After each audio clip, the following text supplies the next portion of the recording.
செய்த பாவத்திற்காக அவர் தண்டனையை ஏற்றுக்கொண்டு, என் அக்கிரமத்தை அவர் ஏற்றுக்கொண்டு, என் மீறுதலை அவர் ஏற்றுக்கொண்டு, ஆண்டவராகிய இயேசு கிறிஸ்து நாம் செய்த பாவத்திற்காக அவர் அடிக்கப்பட்டார், நொறுக்கப்பட்டார், ரத்தம் சிந்தினார். அன்பு சகோதரனே, சகோதரியே, ஆண்டவராகிய இயேசு கிறிஸ்து நாம் அநியாயமாய் செய்த பாவத்திற்காக, ஒரு பாவமே செய்யாத ஆண்டவராகிய இயேசு கிறிஸ்து அவர் தண்டனையை ஏற்றுக்கொண்டு உங்களுக்காகவும் எனக்காகவும் அடிக்கப்பட்டது நிமித்தம் ஆண்டவராகிய இயேசு கிறிஸ்து மரித்தும் போனார். ஐயா, ஆண்டவராகிய இயேசு கிறிஸ்து மரித்து மண்ணோடு மண்ணாக போகவில்லை. அவர் கல்லறையில் அடக்கம் செய்யப்பட்டு மூன்றாம் நாள் உயிரோடு எழுந்து பரலோக ராஜ்யத்துக்கு சென்று பிதாவினிடத்தில் உங்களுக்காகவும் எனக்காகவும் இந்நாள் வரைக்கும் பிதாவினிடத்தில் பரிந்து பேசிக் கொண்டிருக்கிறார்.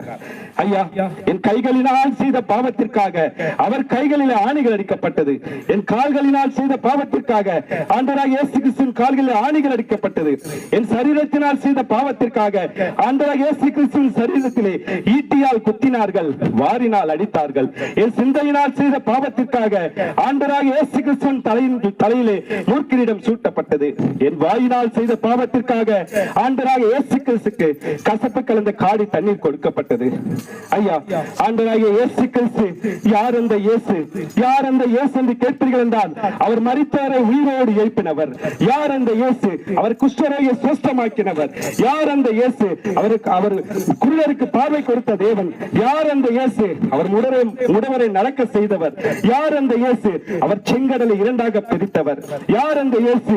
நீங்களும் நானும் ஜீவனோடு இந்நாள் வரைக்கும் காரணமாக இருக்க ஆண்டவராகிய இயேசு கிறிஸ்து. அன்பு சகோதரனே, சகோதரியே, ஆண்டவராகிய இயேசு கிறிஸ்து அவர் நமக்காக அடிக்கப்பட்டு ரத்தம் சிந்தின நிமித்தம், அவர் சிந்தின ரத்தத்தினாலே என் பாவங்கள் கழுவப்பட்டது, என் மீறுதல் மன்னிக்கப்பட்டது, என் அக்கிரமங்கள் மன்னிக்கப்பட்டது.